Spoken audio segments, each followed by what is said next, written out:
할렐루야. 전도서 오늘 12장 13절부터 14절 말씀을 같이 본문으로 받았습니다. 사람의 본분, 이와 같은 제목으로 하나님 말씀 은혜 나누도록 하겠습니다. 본문은 전도자 솔로몬이 일의 결국을 다 말했다, 너희들이 다 들었다, 할 말을 다 마친 후에 결론적으로 사람의 본분이 뭔지, 그리고 왜 이 본분을 다 해야 하는지에 대해서 주신 말씀입니다. 그렇기 때문에 본문은 전도서의 핵심 구절이다, 이렇게 보셔도 무방할 것 같아요. 함께 은혜를 나누고자 합니다. 사회에서는 각자에게 주어진 본분이 있지요. 책임과 의무입니다. 다른 말로 하면, 예를 들면은 대통령으로서의 본분이 있고 지방자치단체장으로서의 본분이 있습니다. 그리고 회사에서는 사장으로서의 본분이 있고, 가정에서는 부모로서의 본분, 또 자녀로서의 본분이 있지요. 학생이면 학생으로서의 본분이 있고, 군인이나 경찰이면 군인과 경찰로서의 본분이 있습니다. 이처럼 각자에게 주어진 본분을 다 할 때 그 사회는 성장합니다. 발전하고 안녕이 있고 번영이 보장이 되지요. 그러나 이러한 본분을 다하지 못할 때는 항상 문제가 생깁니다. 분열이 있고 태부가 있고 안녕이 깨지고 마는 것이지요. 교회도 예외가 아닙니다. 시편을 통한 매일 묵상집이라는 책에 실린 책임, 다른 말로 오늘 본문에 있는 본분이라는 제목의 글이 있어서 소개를 해드립니다. 어떤 교회에서 학생의 여름 수련회를 바닷가로 갔다가 한 학생이 심장마비로 죽는 불상사가 일어났습니다. 이 소식을 듣고 학생의 아버지가 달려갔습니다. 그때 교회 담임 목사님이 울부짖는 아버지 앞에 무릎을 꿇고 죽을 죄를 지었습니다 라고 용서를 빌었습니다. 사실 그 목사님에게 실제적인 잘못이 있는 것은 아닙니다. 그러나 그 교회를 대표하는 사람으로서 그에 대해 책임을 진 것입니다. 지금 당신은 어떤 모습입니까? 무슨 의미입니까? 교회 안에서 각자에게 주어진 본분이 있다는 거죠. 책임이 있는데 그것을 다하고 있는가? 그런 질문을 우리에게 던져주는 메시지였습니다. 저는 교회 안에서도 각자에게 주어진 본분, 책임을 다하면 마지막 날에 주님 앞에 우리가 결산을 할 텐데 착하고 충성된 종이라고 칭찬을 받게 될 것이라고 확신합니다. 그러나 만약 그렇지 못하면, 그래서 악하고 게으른 종이라고 책망을 받게 되는 일이 그렇지 못하면 있고, 있는 것도 빼앗길 거라고 저도 성경이 그렇게 응할 것이라고도 믿습니다. 본문 13절은 이와 같은 맥락에서 전도자가 궁극적으로 사람에게 주어진 본분이 무언가, 책임이 무언가, 광의적인 측면에서 사람입니다. 협의적인 측면에서는 신앙인이라고 말씀드릴 수 있을 것 같아요. 궁극적인 측면에서 사람, 신앙인의 본분은 무언가, 책임과 의무는 무언가를 말씀하는데 하나님을 경외하고 그의 명령을 지키는 것이다. 그렇게 말씀하고 있지요. 중요한 것은 전도자가 전도서를 통해서 내린 최후의 결론이 이거라고 하는 거예요. 무슨 말이냐 하면 사람은, 신앙인은 인생의 모든 축복과 부유함 가운데서뿐 아니라 모든 어려움과 불균형 속에서도 우선적인 책임이 있다고 한다면 그것은 우리가 피조물인 것을 인식하고 창조주 하나님을 경외함으로 순종하는 것이 사람, 신앙인의 본분이다라고 하는 거예요. 여기서 하나님을 경외하라 하는 명령은 바로 그 뒤에 나오는 하나님의 명령을 지키는 것을 말합니다. 하나님 경외함과 하나님 말씀을 지키는 것은 일치하는 겁니다. 둘이 아닙니다. 하나입니다. 왜냐하면 하나님께 대한 참된 경외심이라고 하는 것은 하나님께 순종하는 태도로서 발견되기 때문에 그런 거예요. 아브라함이 좋은 예입니다. 하나님께서 아들 독자 이삭을 번제로 드리라 명령을 하셨을 때 아브라함이 순종했지요. 그때 하나님께서 아브라함에게 내가 하나님이 이제야 내가 아브라함이 하나님 경외하는 줄 알았다. 그렇게 말씀하고 있기 때문에 그렇습니다. 하나님을 경외한다는 것은 하나님 말씀에 순종하는 걸 말하는 거죠. 창세기 22장 12절 사자가 이르되 그 아이에게 내 손을 대지 말라. 그에게 아무 일도 하지 말라. 내가 내 아들 내 독자까지도 내게 아끼지 아니하였으니 따라합시다. 내가 이제야 내가 하나님을 경외하는 줄 아노라. 아멘. 하나님 경외함은 순종하는 겁니다. 그리고 아담과 하와도 그와 반대되는 좋은 예지요. 그들은 동산 중앙에 선악을 알게 하는 나무의 실과를 따먹지 말라. 먹는 날에는 정녕 반드시 죽으리라. 주님 말씀하셨음에도 그들은 불순종했지요. 그들이 불순종한 것의 의미는 뭐냐면 그들은 하나님을 경외하지 않았다라고 한 겁니다. 하나님을 두려워하지 않았다라고 한 거지요. 다시 말하면 자기들이 하나님 되겠다는 거지요. 하나님의 자리에 앉고자 했던 것이지요. 결과적으로 너무나도 끔찍한 결과가 인생 가운데, 인류 가운데 주어지게 되었는데 바로 모든 인류가 사망의 그늘에 놓이게 된 겁니다. 사랑하는 여러분, 우리 사회에서도 각자의 위치에서 본분을 다하지 못하면 문제가 생기듯이 피조물인 우리가 하나님 앞에서 본분을 다하지 못하면, 하나님 경외하여 순종하지 못하면 어떻게 되는가? 여러분, 크게는 하나님과의 평화가 깨지는 것이고 우리가 이 땅에서 하나님의 은혜와 축복 속에 살아갈 수 없다는 거지요. 사랑하는 여러분, 복음서를 읽어보면 예수님께서 바리새인들에게 화가 있겠다 그랬어요. 참 두려운 말씀이지요. 예. 지금으로 말하면 목사들에게 하신 말씀이요. 화 있을진저 너희 바리새인들이여. 주님께서는 그들을 뱀이라 그랬어요. 독사의 새끼들아.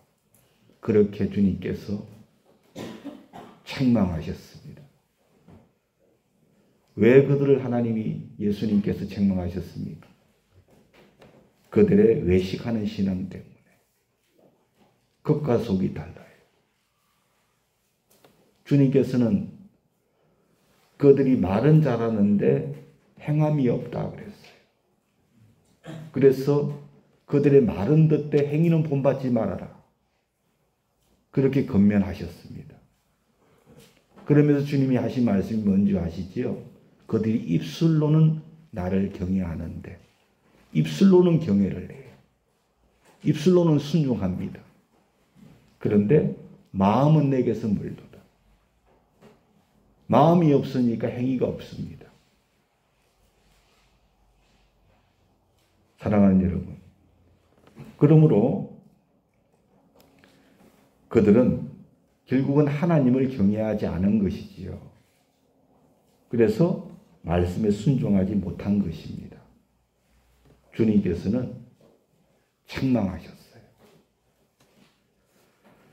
그래서 여러분, 중요한 것은 이 단 하나의 책임, 본분, 하나님을 경외함으로 순종하는 것만이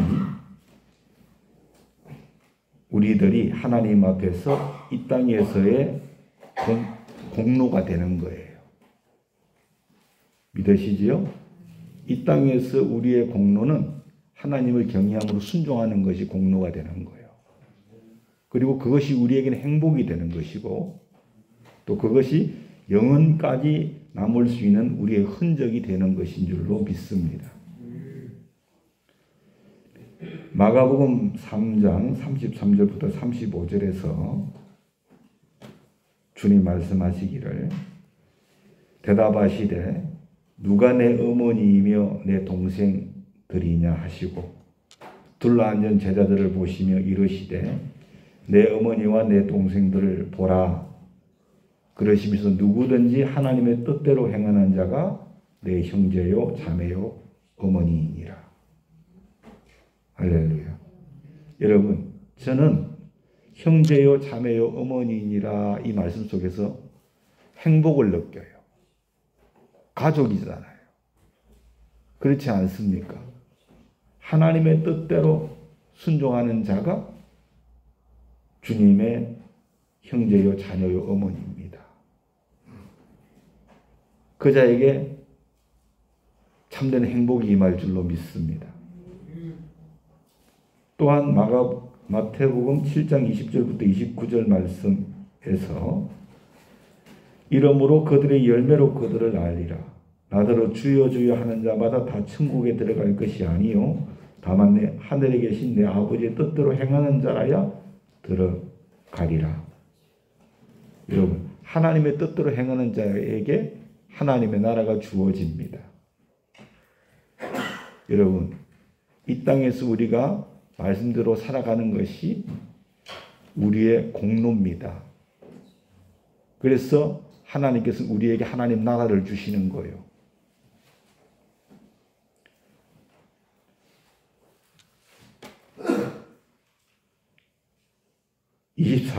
마태복음 7장 24절 그러므로 누구든지 나의 이 말을 듣고 행하는 자들아,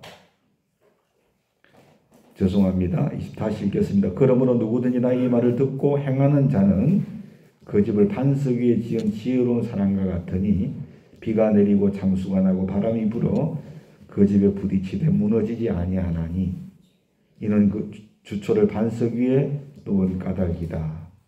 나의 이 말을 듣고 행하지 아니하는 자는 그 집을 모래 위에 지은 어리석은 사람과 같다. 비가 내리고 장수가 나고 바람이 불어 그 집에 부딪힘에 무너져 그 무너짐이 심하겠다. 그렇게 말씀하셨어요. 사랑하는 여러분, 순종하지 아니하면 우리의 신앙의 흔적은 없습니다. 믿으시지요? 흔적 없이 다 무너져 버려요. 그래서 다시 한번 말씀드리지만 정말로 이 단 하나의 본분, 하나님을 경외함으로 순종하는 삶, 우리 성도들이 하나님 앞에서 이 땅에서의 공로가 되고 행복이 되고 영원까지 남는 여러분 흔적이 되어질 줄로 믿습니다. 그렇기 때문에 우리는 이 말씀에서 죽음 앞에서 깨달을 수 있는 게 뭐냐면 죽음 앞에서 하나님이 없는 인생의 모든 것이 정말 화려하다 할지라도 얼마나 무익한 것인지를 철저하게 깨닫게 되는 줄로 믿습니다. 이를 깨달은 전도자는 전도서 1장 2절에 뭐라고 했습니까? 헛되고 헛되며 헛되고 헛되니 모든 것이 헛되다 그랬어요. 그렇죠? 예. 그래서 전도자는 오직 하나님을 기억하고 피조물된 사람이 신앙인들의 그 본분은 하나님을 경외함으로 순종하는 삶을 말씀한 것이고 그걸 통해서 우리는 참된 기쁨과 즐거움 가운데 살아갈 수 있다고 말씀해 주신 거예요. 여러분, 사회가 발전하고 안정이 있으려면 본분을 다해야 됩니다. 우리가 기쁘고 즐겁게 살아가려면 지향 많고 험한 이 세상일지라도 하나님 앞에 피조물임을 인정을 하고 인식을 하고 하나님 말씀대로 순종하며 사는 거예요. 예. 거기에 참된 기쁨과 즐거움이 있고 행복이 있고 하나님의 은혜가 임하는 줄 믿습니다. 그리고 또 하나 사회에서는 대부분 일들에 있어서 연말이 되면 결산을 하지요. 학생도 중간고사, 기말고사 시험을 통해서 한 학기를 결산을 합니다. 회사에서도 연말이 되면 업무 능력 평가를 하지요. 예. 대통령도 제가 보니까 1년에 수시로 지지도 조사를 해요. 국민들이 얼마나 지지하고 있는가 조사를 합니다. 정치, 경제, 사회, 문화 조사를 합니다. 업무 능력을 평가하는 거지요. 그리고 그 결과를 바탕으로 해서 상을 주고 벌을 주기도 합니다. 그러므로 여러분 연말에 있을 이러한 결산을 염두에 두고 사람들은 업무에 임하는 거지요. 그렇지 않습니까? 오늘 잠시 하루 아니면 일주일 그냥 눈 가리고 아웅하는 식으로 그렇게 하다 보면은 결산할 때 낭패를 당하는 거예요. 전도자 솔로몬은 14절에서 사람이 신앙인이 그 본분이 하나님을 경외하고 그 명령을 지키는 것인데 왜 지켜야 되냐? 왜 본분을 다해야 되냐? 14절에서 뭐라고 했습니까? 하나님은 모든 행위와 모든 은밀한 일을 선악간에 심판하시기 때문이다. 믿습니까? 그렇기 때문에 신앙인의 본분을 다해야 되는 거예요. 하나님 경외하고 말씀대로 살아가야 되는 거죠.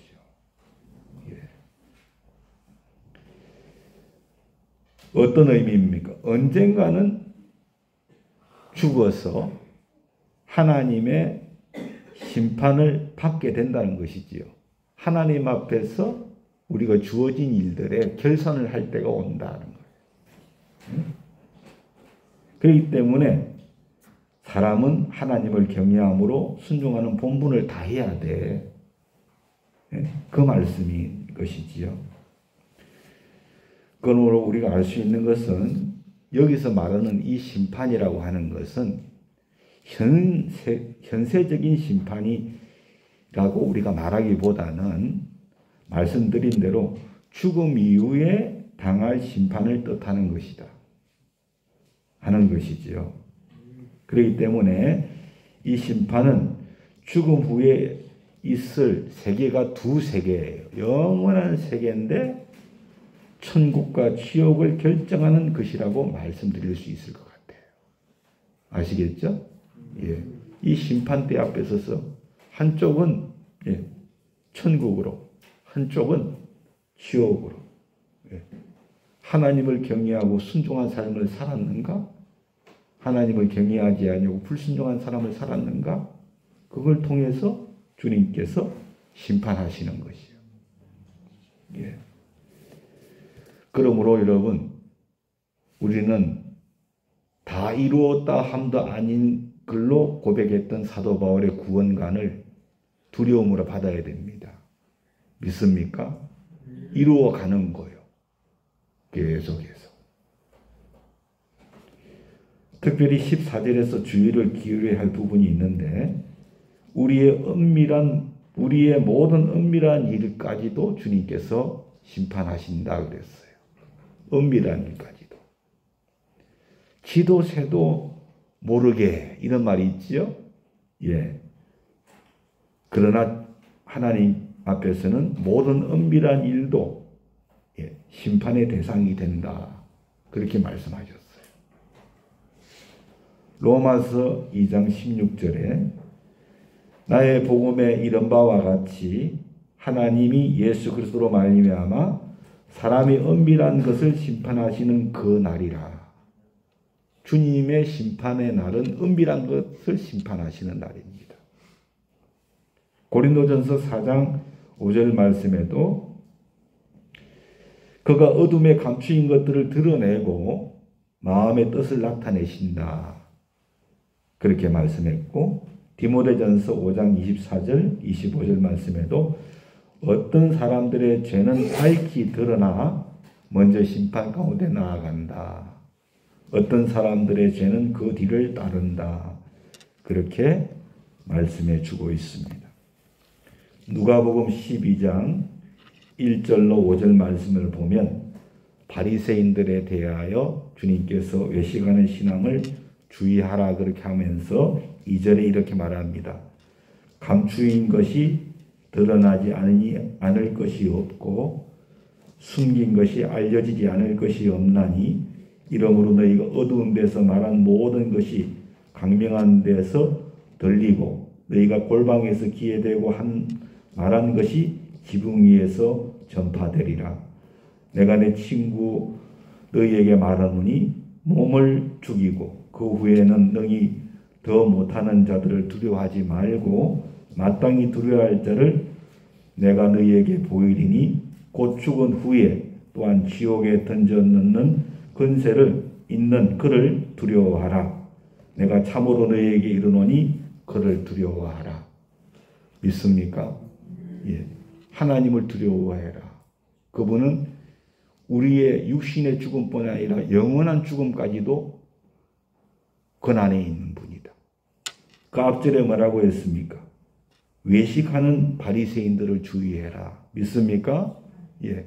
그것은 다 번들어하지요. 회칠한 무덤처럼. 안은 썩어 있어요. 은밀한 것까지 주님께서 다 그렇게 드러나게 된다. 말씀을 주셨습니다. 인간은 사람을 하나님께서는 비판은 하지 마라 그랬어요. 그러나 판단은 할 수 있지요. 잘못한 것은 판단할 수 있고 지적은 할 수 있어요. 예. 비판은 하면 안 됩니다. 판단을 할 수 있는데 판단하는데도 인간이기 때문에 한계가 있다고 생각을 합니다. 그러나 마지막 날 주님의 심판대 앞에서는 모든 것이 다 벌거벗은 것처럼 다 드러난다는 거예요. 에스겔 34장 17절에도 주님이 참 이렇게 말씀하셨어요. 내가 양과 양 사이와 양 중에서도 양을 분별하시겠대요. 네? 그렇죠? 양 중에서도 양을 순양과 순염소 사이에서 심판하노라. 그렇게 말씀하셨어요. 은밀한 것까지도 주님께서 다 심판하신다는 거예요. 마태복음 25장 36절 32절 46절인데 46절 말씀만 보면 그들은 영벌에 의인들은 영생에 들어간다 그랬어요. 예. 영생에 들어간 이들은 누구였습니까? 우편 양들이었지요. 예. 지극히 작은 자에게 사랑을 베푼 이들. 예. 그들은 영생에 들어가고 좌편에 있는 염소는 영원한 불에 처하게 된다. 지극히 작은 자를 돌보지 않고 나에게 하지 아니한 것이다. 그렇게 말씀을 하셨죠. 사랑하는 여러분, 이러한 심판이 성도들에게 있어서 결코 두려운 것은 아닙니다. 왜냐하면 내가 하나님의 자리에 앉으려고 했던 때가 있었지요. 또 우리가 그런 유혹 가운데 놓일 때가 있습니다. 하나님의 말씀이 분명히 있는데도 불구하고 내가 하나님 되어서 불순종의 자리에 앉을 때가 있잖아요. 사랑하는 여러분, 그러나 우리가 회개하고 돌이켜서 다시는 그 죄의 자리에 앉지 아니하면 됩니다. 믿으십니까? 그래서 하나님의 심판, 이 불심판을 우리들이 두려워하면 안 되고, 잘못된 것은 그때그때 회개하고 돌이키면 되는 거예요. 돌이키세요. 할렐루야. 돌아온 탕자의 비유 아시지요?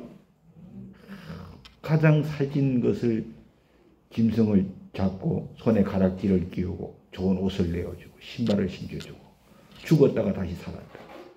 그렇게 여러분, 이런 영혼 한 영혼을 얻는 때 주님이 얼마나 기뻐하시는가. 우리의 매일의 삶이 주님의 기쁨이 되기를 원합니다. 자꾸 잘라내야 되지요. 할렐루야. 그래서 우리가 하나님 말씀 앞에 바로 설 수 있기를 원합니다. 다시는 안 하면 되지요. 또 하나는 우리가 하나님의 이 심판을 두려워할 필요가 없는 것은 뭐냐면은 하나님께서는 악한 행위뿐 아니라 선한 행위까지도 놓치지 않으시기 때문에 그래요.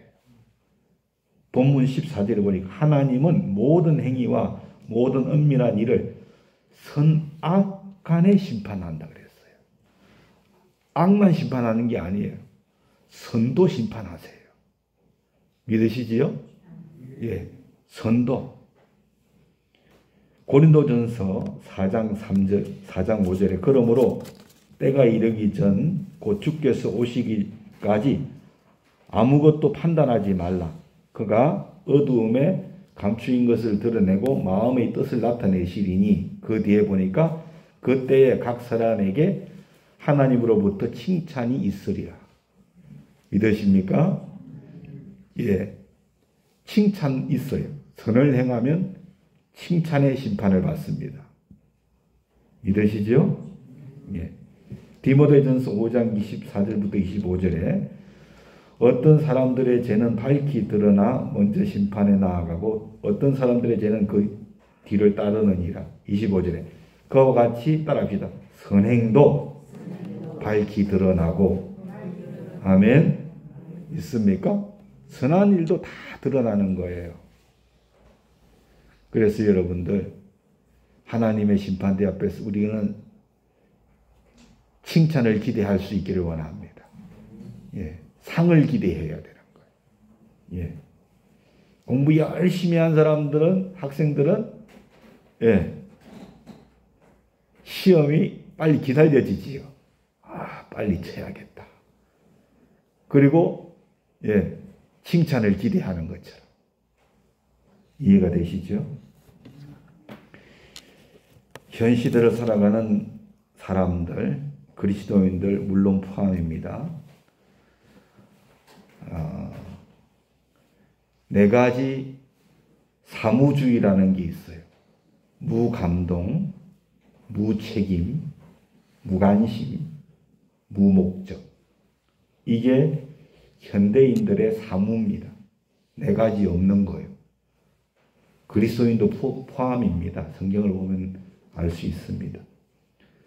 장터에 앉아서 동무들에게 피리를 불어도 춤추지 아니하고 애곡하고 가슴을 치더라도 여러분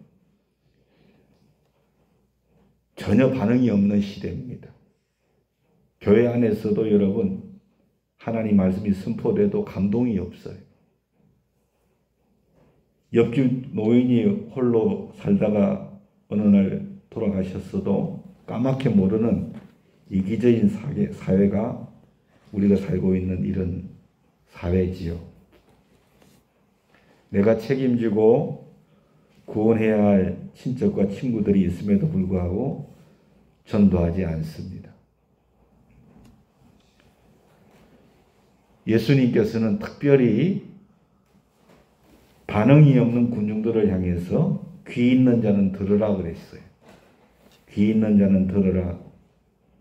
연거푸스 질책을 하셨습니다. 보아도 보지 못하고 들어도 듣지 못하는 사람들아, 그렇게 하면서 이사야는 통곡하면서 울었어요. 많은 사람들이 주어진 본분, 책임, 여기에서 감동이 없습니다. 책임을 느끼지 못하고 무관심합니다.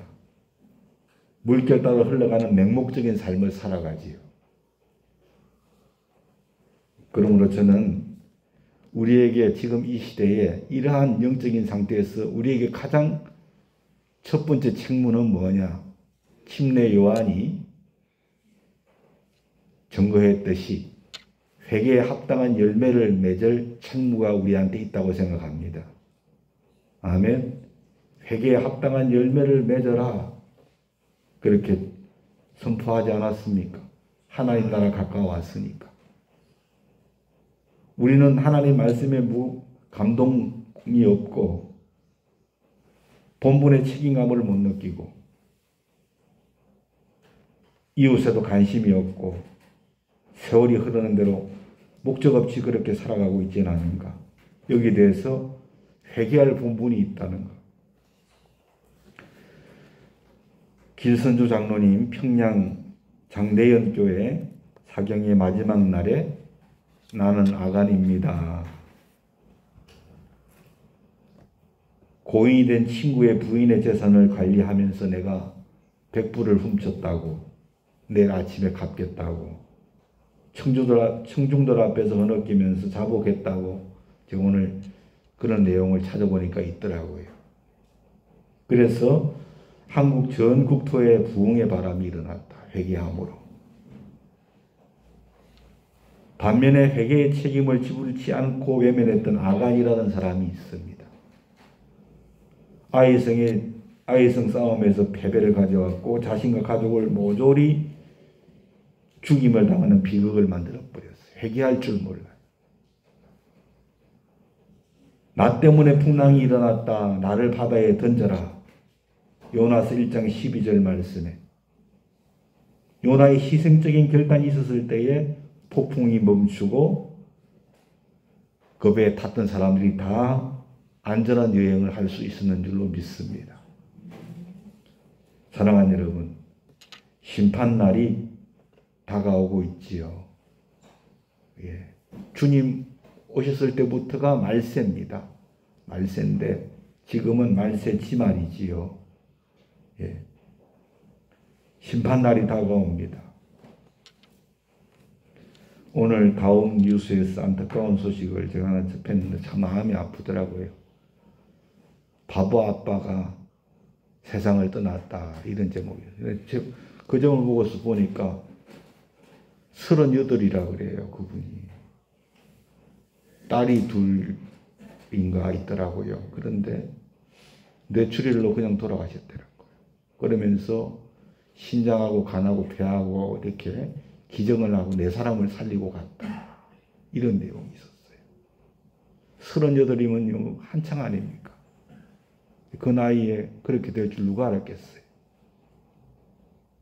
예? 사랑하는 여러분, 심판날이 다가오고 있지요. 마태복음 25장 26절처럼 악하고 게으른 종아, 주님의 책망을 들어서는 안 될 줄로 믿습니다. 내가 마땅히 감당해야 될 책임, 하나님을 경외함으로 순종하는 삶을 살아가야 될 줄로 믿습니다. 그리고 교회 안에서 사회에서 주어진 일에 책임을 다하십시다. 특별히 여러분, 우리 교회는 해당 사항이 없을 수가 있어요. 부자의 어떤 척도라고 할까? 그걸 뭐 돈으로 환산한다고 하면은 모르겠습니다. 얼마 정도가 있어야 부자라고 할지는 모르겠는데, 여러분, 저는 경제적으로 부유한 사람들은 그만큼 더 책임이 크다고 생각해요. 책임이 따른다. 특별히 믿음 안에 있는 사람들은 잘 기억을 해야 됩니다. 야고보서 4장 17절로 5절 말씀을 우리가 보게 되면 그 사실을 우리가 알 수 있는데요. 야고보서 4장 17절부터 5장 3절 말씀을 줄여서 말씀을 좀 드리면은 이렇게 말씀합니다. 사람이 선을 행할 줄 알고도 행하지 아니하면 죄가 된다 그랬어요. 들으라 부한 자들아, 너희에게 임할 고생을 인하여 울고 통곡해라. 너희 재물은 썩었고 너희 옷은 좀 먹었다. 너희 금과 은은 녹이 슬었다. 이 녹이 너희에게 증거가 된다. 불같이 너희 살을 먹으리라. 너희가 말세에 재물을 쌓았다. 그렇게 말씀을 하고 있습니다. 누가복음 12장 13절부터 21절 말씀을 보면 한 사람이 예수님께 왔습니다.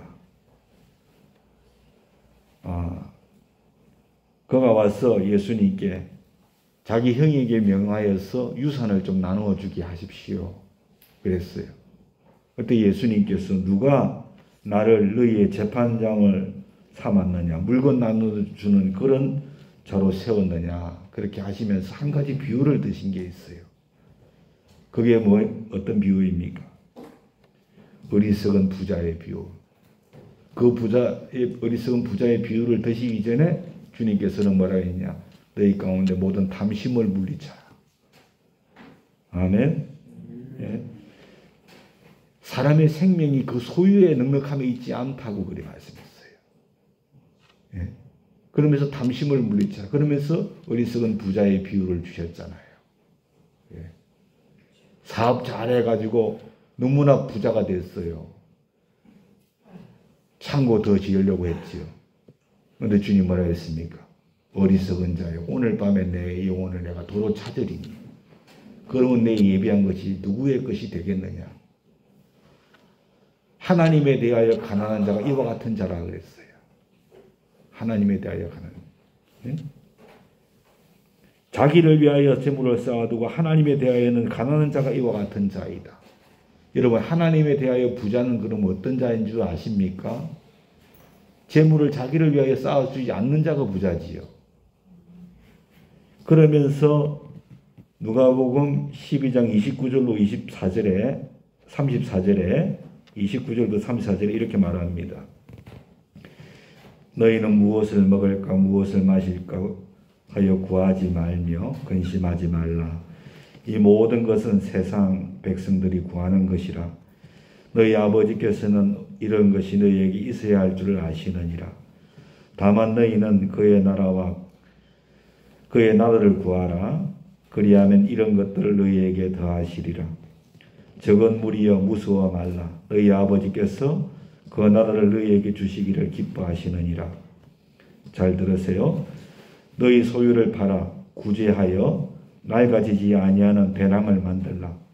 곧 하늘에 둔 바 담이 없는 보물이니 거기는 도둑도 가까이 하는 일이 없고 좀도 먹는 일이 없느니라. 너희 보물이 있는 그곳에 너희 마음도 있느니라. 그렇게 말씀해 주셨어요. 하나님에 대하여 부유한 자는 자기가 하나님께 받은 재물로 어려운 사람을 돕는 겁니다. 하나님 나라에서 여러분 그 자가 큰 자가 되어질 줄로 믿습니다. 예, 거기는 종과 동록이 없어요. 아무도 해하지 못한다. 그렇게 주님이 말씀을 우리에게 주셨습니다. 그러므로 항상 하나님을 경외하고 하나님의 명령을 지킬 수 있기를 원합니다. 가장 큰 계명은 두 가지입니다. 하나님 사랑하고 이웃 사랑하는 겁니다. 예. 순종하실 수 있기 원합니다. 아멘. 예. 하나님 사랑은 여러분 다른 거 아닙니다. 지극히 작은 자에게 사랑을 베푸는 것이 하나님 사랑하는 거예요. 나한테 한 거라 그랬어요. 하나님께서. 아멘. 예. 그래서 우리의 앞날이 무한한 영광과 하나님의 인정과 보상이 있는 우리 모두가 되기를 원하고 또 그것을 우리가 기대할 수 있기를 원합니다. 할렐루야. 또 우리가 그 보상을 바랄 때에 그 모든 유혹도 이겨나갈 수 있을 줄로 믿습니다. 고통도 견딜 수가 있는 거지요. 할렐루야. 예. 그래서 이와 같은 믿음의 성도님들 다 되시기를 예수님의 이름으로 부탁을 드리고, 오늘 정말 전도자 솔로몬이 우리에게 마지막으로 건면한 말씀, 생명의 말씀으로 잘 받으시고, 예, 정말 복된 여러분들 하나님 앞에서 심판대 앞에서